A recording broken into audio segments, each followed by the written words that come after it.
जी हाँ दोस्तों, तो स्वागत है आपका मास्टर साहब की पाठशाला में। आज हम लोग डिस्कस करेंगे एक नया टॉपिक, हेस लॉ। जैसा कि आपको अपनी स्क्रीन पे दिख रहा है, दी हुई डेफिनेशन को मैं रीड आउट कर देता हूँ simply. It states that regardless of the multiple stages और स्टेप्स ऑफ रिएक्शन, ये हमारा हेस लॉ ये कहता है कि इससे फर्क नहीं पड़ता कि कितनी स्टेजेस या स्टेप्स में कोई रिएक्शन हुआ है, the total enthalpy change for the reaction is the sum of all changes. जो भी टोटल एंथैल्पी चेंज है पूरे रिएक्शन का, वो क्या है? सारे ही चेंजेस का सम अप है। ठीक, सो हम ये कह सकते हैं कि that this law is a manifestation that enthalpy is a state function. ये लॉ हमें ये दिखाता है, ठीक ना, इस चीज को मूर्त रूप देता है कि एंथैल्पी क्या है, एक स्टेट फंक्शन है। ठीक, और हेस लॉ को देने वाले हैं रशियन केमिस्ट डॉक्टर जर्मेन हेस।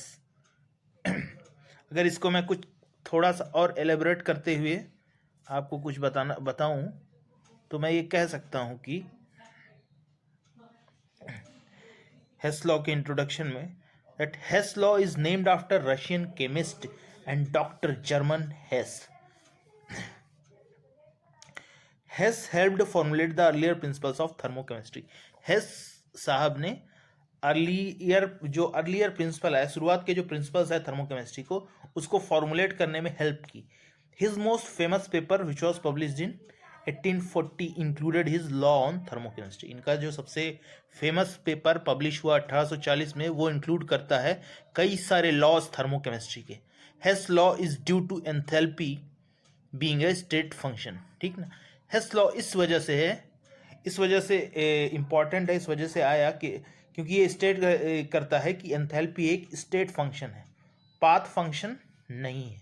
ठीक, which allows us to calculate the overall change, जिसकी वजह से हम overall change in enthalpy calculate कर सकते हैं by simply summing up the changes of for each step. Her step के में जो चेंजेस हो रहे हैं पॉजिटिव या निगेटिव में, उनको सिंपली हम सम अप करके इसे पता कर सकते हैं। हर स्टेप में होने वाले चेंजेस को सम अप करके, जब, और ये चेंजेस हम तब तक सम करेंगे जब तक कि हमारा प्रोडक्ट फॉर्म नहीं हो जाता। और इसके लिए कुछ और जो मेजर्स लिए गए हैं वो ये हैं कि all steps have to be proceed at the same temperature and the equations for the individual steps must be balanced out. यानी कि सारे ही स्टेप्स एक ही टेम्परेचर पे लिए गए हों और इक्वेशंस हर इंडिविजुअल स्टेप्स पे जो इक्वेशंस हो वो क्या हो, बैलेंस्ड आउट हो, यानी इक्वेशन पूरी तरीके से बैलेंस्ड हो। The principle underlying Hess law does not just apply to enthalpy. जो प्रिंसिपल हेस लॉ जिस प्रिंसिपल को लेके आता है सामने, जिस सिद्धांत को लेके सामने आता है हेस लॉ, वो खाली एंथैल्पी पे नहीं अप्लाई होता, and can be use to calculate other state functions, और इसको हम दूसरे स्टेट फंक्शन को कैलकुलेट करने में भी इस्तेमाल कर सकते हैं। फॉर एग्जांपल गिब्स एनर्जी और एंट्रोपी को पता करने में भी इसका इस्तेमाल कर सकते हैं।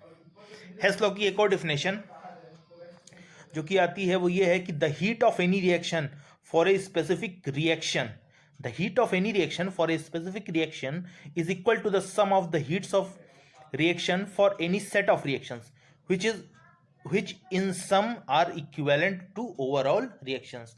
जो हीट होती है किसी भी रिएक्शन की, किसी स्पेसिफिक रिएक्शन के लिए, वो बराबर होती है sum of the heats of reactions, सारे अलग अलग रिएक्शंस के सम के बराबर, for any set of reactions, किसी भी सेट ऑफ रिएक्शंस, यानी कि जितनी भी इंटरमीडिएट रिएक्शंस हुई रहती हैं एक कंप्लीट रिएक्शन को फॉलो अप कंप्लीट करने में। ठीक है, विच इन सम, जो कि जोड़ने पर इक्विवेलेंट है ओवरऑल रिएक्शन के, किसी एक सिंगल ओवरऑल रिएक्शन के इक्विवेलेंट आती हैं सारी ही रिएक्शन सम अप होने पे। ठीक, इसके अलावा कुछ और कंडीशंस जो हम इसमें देख सकते हैं, although we have not consider the restriction, हालांकि इसमें हम कोई रिस्ट्रिक्शन नहीं कंसीडर करते हैं, लेकिन फिर भी हम इसमें applicability of this law requires that all reaction considered proceed under similar. ये लॉ तभी एप्लीकेबल हो पाएगा सही तरीके से अगर सारी रिएक्शन जिन्हें हम कंसीडर कर रहे हैं वो सिमिलर कंडीशंस में ही प्रोसीड हुई हूँ।